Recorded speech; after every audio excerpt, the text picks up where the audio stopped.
course, we heard from the BJP as well. Ravi Shankar Prasad had this to say about the victory for the BJP in the state of Gujarat. We are very proud of his achievement. We are very proud of his record of governance. He's a towering leader of the party, all right, a national leader. But if you are thinking of PM's candidate, allow the party to decide at the appropriate time. Has been tracking the polls closely from the start. He's joining us from Ahmedabad. Himanshu, what's the mood like, in fact, in Gujarat as Narendra Modi gets set to take over as Chief Minister for a third term? Yes, the final tally of Gujarat 2012 polls is out. BJP has gained 115 seats. It's almost 2 seats less as compared to 2007 polls. Congress has gained 61 seats. Gujarat Parivartan Party, the party of Keshubhai Patel, has gained 2 seats, and other parties have gained 4 seats. So this is a complete breakup and results as far as the battle for Gujarat goes. Now, while addressing the public rally at Kanpur at the BJP headquarters in Ahmedabad, Gujarat Chief Minister Narendra Modi clearly thanked the voters and the huge voter turnaround and the 6 crore Gujaratis, saying that this is not the victory of Narendra Modi, but this is the victory of the 6 crore Gujaratis.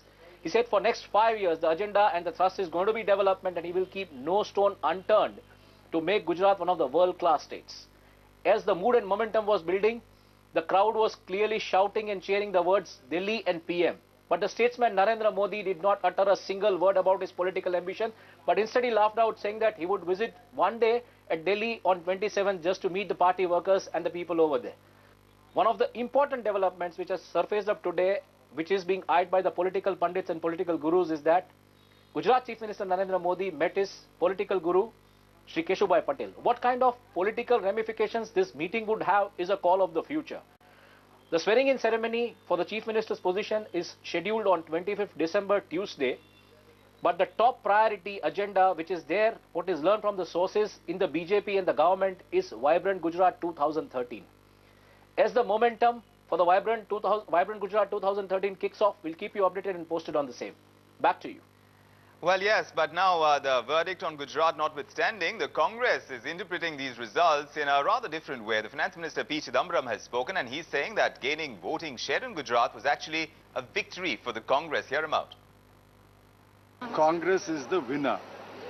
Congress has won, I think, according to the last results I saw, the Himachal election.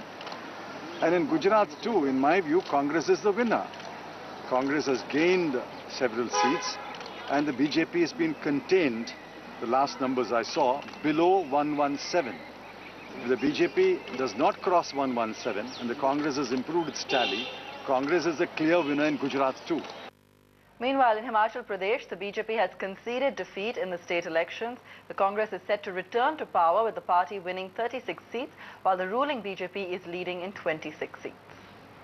स्पष्ट हो गया है कि हिमाचल प्रदेश की जनता क्या चाहती है। मैं अपने मुंह से कुछ नहीं कहूँगा।